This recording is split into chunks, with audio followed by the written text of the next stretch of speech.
blockbuster deal. He doesn't even make it to Halloween. It's one of the rockiest relationships you could ever see. Arranged marriage from the get-go between Le'Veon Bell and Adam Gase. After some social media fallout where he undermined the head coach after getting just one target in the Cardinal game, the Jets decided that enough was enough, and they pulled the plug on Le'Veon Bell, not even trying, or at least to experiment trading him, not even going through the process of trading to bring anything back to trading him. We'll see what happened, as this news develops, to see if there were any takers out there. But again, they have released Le'Veon Bell. And with that in mind, we now bring in SNY's NFL insider, Ralph Vacchiano. And Ralph, again, earlier in the day, you reported that they were trying to trade him. Obviously, those attempts came up empty, or they just decided to pull the plug. Why, ultimately, did they release Le'Veon Bell here on Tuesday night instead of try and trade him? Well, they had been trying to trade him for a little bit, actually. I think they knew that he was not part of their future. And once this season started to go downhill, they didn't see any reason to keep him. But they could not, from what I understand, find any takers, even for a late-round pick, even if they took back some of the salary. And, I think they were content to keep him around and ride out this season. But, he was clearly frustrated after this last game. It was the first game back from injury. He was not used very well, only one target in the passing game. And though he hasn't spoken publicly, he did make his feelings known. He blew off media requests both after the game and again on Monday. And then, of course, on social media, he was caught liking several tweets that a couple that were critical of Adam Gase and how he used him, a couple that suggested the Jets should trade him. And meanwhile, there were some conversations behind the scenes with Joe Douglas and his agent, and they just decided this was going to get uglier, so they may as well part ways now. Okay, but Ralph, let me ask you this question. The season already is ugly. Understandably, we understand the Jets could not get even a late-round pick back for him, but still you have a couple of weeks until the trade deadline, November 3rd. Why not take an opportunity here and try and showcase him in some fashion and show somebody that he's still somewhat of the player he once was in order to try to get some form of draft pick for him? Well, I mean, it's a good question, and it's certainly one we're going to have for Joe Douglas at some point. All we've heard from him so far is a statement which really didn't clear up a lot of things.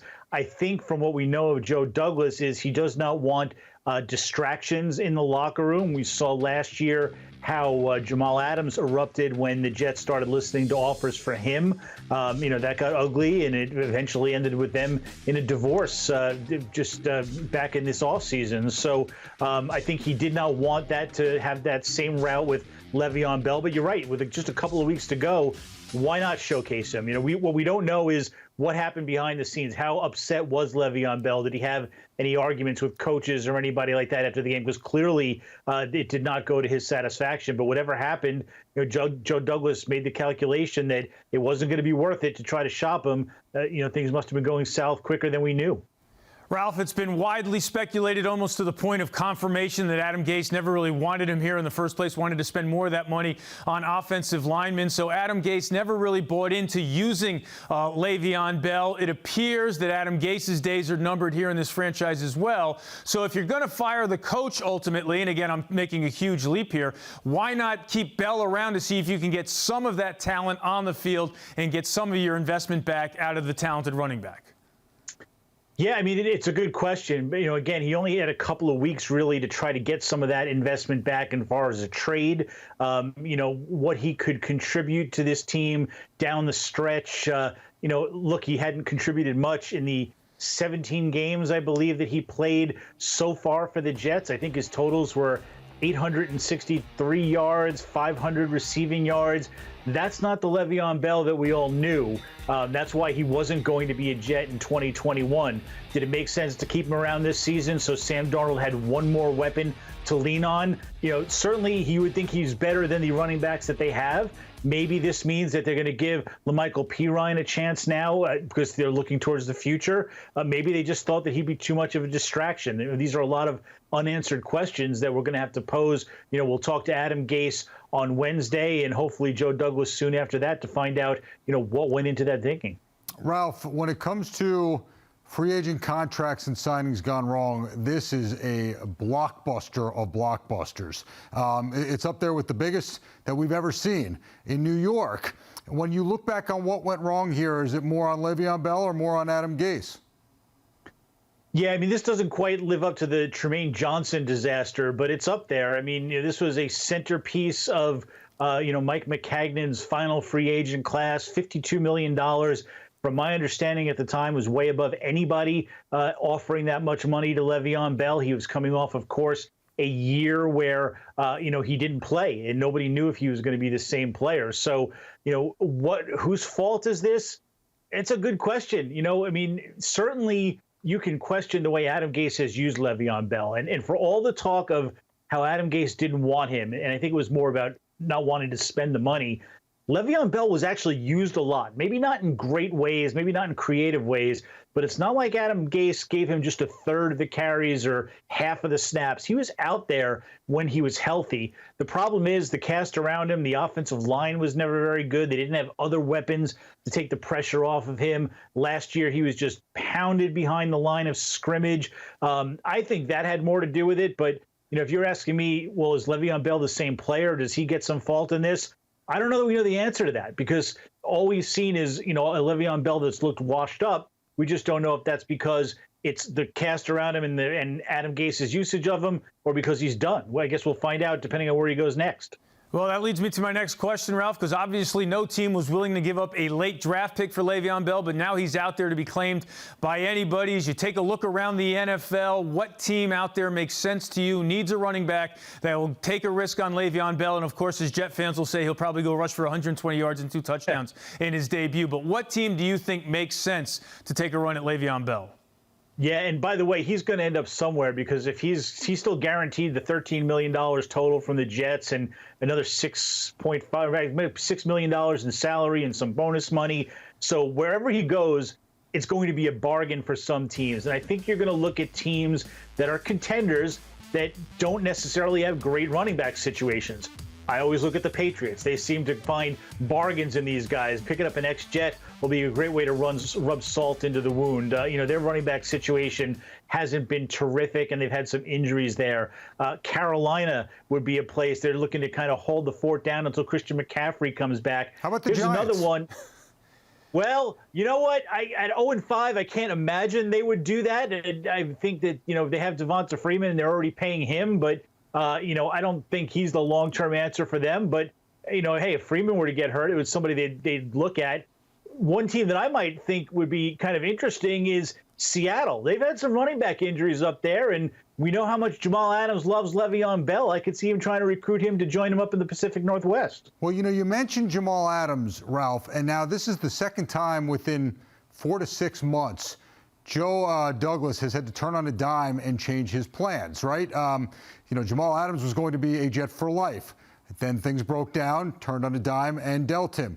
I'm not saying Le'Veon Bell was going to be here beyond this year, as once the guaranteed money was off that contract, it was likely they were going to release him. But still, they didn't see themselves releasing one of their most talented players before Halloween. What is it saying about what's going on in Florham Park right now that the two of their most talented players in the span of 4 to 6 months are gone as quickly as they're gone? Well, it says two things to me. Number one is they are rebuilding, and I think we knew that. And Mike Maccagnan wouldn't agree because this was supposed to be the year they put it all together. But they are in the bottom step of a rebuilding process where, they're basically the old guys who were there are going to be moved out, and there's going to be new people coming in, and people that fit the program a little better, and they're not going to have any emotional attachment to the guys who were here. That's number one. Number two is Joe Douglas is not messing around. He's talking about building character and having guys in New York who want to be in New York. Jamal Adams clearly wanted out. Le'Veon Bell has seemed over the last couple of days like he wanted out. He wasn't going to be back next year anyway. So Joe Douglas, his message that I'm reading is, look, if you're not part of the program, we're going to move you out. We don't care what the cost is. We're going to move on to somebody else and build with the players who are going to be part of this thing long term. Ralph, it's very easy to blame Jamal Adams for not buying in, for Le'Veon Bell to not buy in, and to go on Twitter and social media and become a distraction. But this is the second time in Adam Gase's coaching career that problems with players have led to those players leaving. So how much of a reflection is this on Adam Gase not finding a way to get the most out of his seemingly appearingly most talented players on his roster? Yeah, by the way, it's more than that because, Tremaine Johnson's issues were a bit on Adam Gase. You remember Collegiate Semele, that had a little to do with Adam Gase as well. It does not reflect well on him. And you know, you certainly can't blame him for all of it. The players have to take their responsibility, but you know, coaches have to control that locker room. They have to get a handle on the discipline problems. They have to get a handle on the unhappy guys before they step out and complain about social media, go and ask for on social media, go and ask for a trade. You know, at least for that small group of players, Adam Gase did not have a good handle on it. And, you know, whether it's his personal skills or management of the locker room, or, you know, sometimes with all the losing, it just gets out of hand. It's difficult, but as a coach, you bear the responsibility. It's not just the players. You need to be on top of that and stop it before it happens. And Ralph, this is a continuation of what we saw in Miami with Jay Ajayi, Jarvis Landry, many other players. So this is something that, whether it's his fault or not, Gase is going to have to deal with if he is not here and looking for other work down the road. Yeah, there's no question about it. And, you know, look, we're still just a few weeks away from Christopher Johnson glowing about Adam Gase, about talking about how he's a brilliant offensive mind. He's definitely the coach for this team. But as the losses mount, you know, eventually Christopher Johnson is going to have to make a big decision, and all that stuff is going to weigh in. It's the worst thing that you can say about a coach is that he doesn't have control of his own locker room. That's the easiest way to get a guy out of town. And yeah, he had problems in Miami. He's having at least some sporadic problems here. It all goes on his resume, and it's all going to weigh heavy when the Jets have to make a tough call, maybe sooner than later. SNY's NFL insider Ralph Vacchiano. Ralph, thanks for joining us here with breaking news, and we'll see you later tonight on GEICO SportsNite. Thanks, guys. All right, let's show you the statement from Jets general manager Joe Douglas. After having conversations with Le'Veon and his agent and exploring potential trade options over the past couple of days, we have made the decision to release Le'Veon. The Jets organization appreciates Le'Veon's efforts during his time here, and we know he worked hard to make significant contributions to this team. We believe this decision is in the best interest of both parties and wish him future success. Let's bring on our Jets reporter, Janae Coakley, who joins us on the phone. Janae, you know as much about this team as anybody. Are you surprised that this went down the way this has and as quickly as it has? Yeah, I was a little surprised when we got the text message saying this had happened.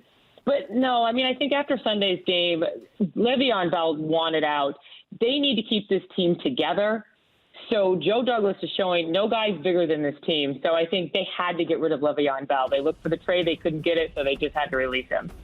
All right, so they have to keep the team together. Obviously, there's 11 games left to be played. We've been talking all season already that Sam Darnold doesn't have any weapons. Now you've released your most dynamic weapon on offense in the passing game and running game, although obviously he wasn't being used that way. How now do the Jets replace Le'Veon Bell in this offense, especially the running game? Well, that's a great question, Eamon, and you said it. He wasn't being utilized the way they thought. I mean, I think you're going to see Michael P. Ryan step up. He's going to have to. Frank Gore, I mean, he's got to be used more. I think the thing about Le'Veon Bell was that teammates really liked him. You saw Avery Williamson tweeting out, hey, good luck. You know, you see guys that really liked Le'Veon. And if he was unhappy, you didn't want that locker room to fracture. So I think they just got to figure out a way to get this job done. But like you said, Eamon, who's going to step up? Who's going to do it? Well, Janae, let me ask you this. Joe Douglas has talked a great deal about building a championship culture, the best culture in all of sports. Yet in the past 4 to 6 months, 2 of his best players wanted out. How do we reconcile the two here in terms of what's going on out in Florham Park? 2 of their best players wanted out and 2 great locker room guys. Like I said, Le'Veon Bell, the team really liked him. He always did the right thing, and same with Jamal Adams. But at the same time, building a team that you got to find guys that want to rally around and play and win this team, and they can't find guys that, you know, can win. So I think if you're unhappy and you're disgruntled, and Joe Douglas, Adam Gase are building that culture, like, listen, we got to stick together. We got to do this. This isn't about one player. This isn't about the team. So they want team guys who aren't going to go on Twitter and like tweets that reporters put saying that Adam Gase didn't use Le'Veon Bell, and guys like Jamal Adams going on Twitter and saying, you know what, I don't support this, I don't support that. So they want things kept inside, and they don't care how big you are. They're going to get rid of you because Joe Douglas wants a team-first guy. All right, Janae, but you have more than half of a season left, so who are those team guys in the locker room now? Obviously, you mentioned Jamal Adams was a great locker room guy, that Le'Veon Bell was popular. Two Pro Bowl kind of guys that were in that locker room that obviously people probably looked up to and responded to. Now, who are the leaders of this franchise? Well, you brought in a guy like Frank Gore. He's a guy who you don't hear one bad thing about him around the league. You still got Steve McClendon in that locker room, who's a solid guy. Young guys look up to him. Joe Flacco came in. He's a veteran quarterback. He's a former Super Bowl MVP. Guys, look, they got that veteran core guys that have been part of winning cultures and winning teams, and that guys look up to. So I think they're really going to lean on these older guys, and Frank Gore, Steve McClendon, Joe Flacco, to really step up and keep these guys together. All right, Janae Coakley, our Jets reporter. Janae, thank you so much for joining us. On the phone, again, the big breaking news, the Jets releasing Le'Veon Bell. And it's interesting, Amy, because I will say from this standpoint, Joe Douglas talked a good deal about surrounding Sam Darnold and protecting Sam Darnold. His weapons are what? Jericho Cotchery, I want to say Jericho Cotchery, Jamison Crowder. Right. Well, we wish Jericho Cotchery was still. Jamison Crowder and who? And you're right, Gore, LaMichael Pirine, they hope. But, Le'Veon Bell, while maybe not being utilized correctly, still was a legitimate threat and a weapon. The defense had to pay attention to him. They were going to look for him when he came out of the huddle. I mean, obviously, we heard plenty of talk about Chris Herndon over the summer. Now you watch the games. Everyone's giving up on him. He can't hold on to the ball. You see someone as credible as Rich Cimini saying, it's time to almost bench him. He can't get it done. So, I mean, this was a guy who was supposed to be a matchup nightmare, and now he can't hold on to the ball. So I don't know what you're going to do here. Again, more than half the season left. Le'Veon Bell's gone, and you can say as disgruntled as he was still a threat. Again, you want to get him out of the locker room so he doesn't poison everyone else. I understand that. But to get nothing in return for Le'Veon Bell, as inevitable as it was, that's the most stunning thing here, that you just have to end up releasing him. And really, you wonder, would it have come to this if he hadn't liked a couple of tweets?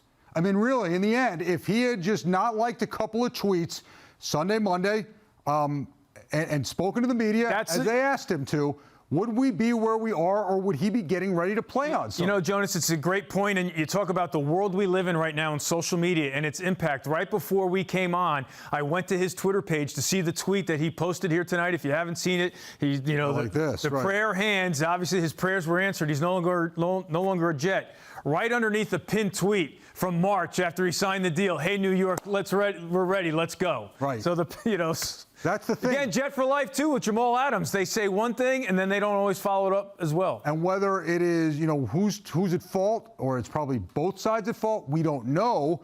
But still, it's something that the Jets and Joe Douglas, as he tries to build this culture, is going to have to now contend with, where we've now seen a couple of these departures that have been messy. And again, you're reminded that this is a culture Joe Douglas did not inherit. These are moves made by Mike McCagnon, his splash moves. At the time, I don't think too many people debated going after Le'Veon Bell as the prized free agent there. Obviously, Adam Gase did not feel that way, so he and McCagnon were off on the wrong foot right from the get-go, and he never warmed up to the idea of just utilizing Le'Veon Bell the way the Steelers did, even though, as Ralph pointed out, it wasn't like he was a non-factor. The Jets and their fans never saw the Le'Veon Bell they thought they were going to get. No, not at all. And whether that's the year off, like you say, the year off, or usage, or how he was utilized, never utilized exactly in the passing game as he thought he would be as a downfield threat, which you could do.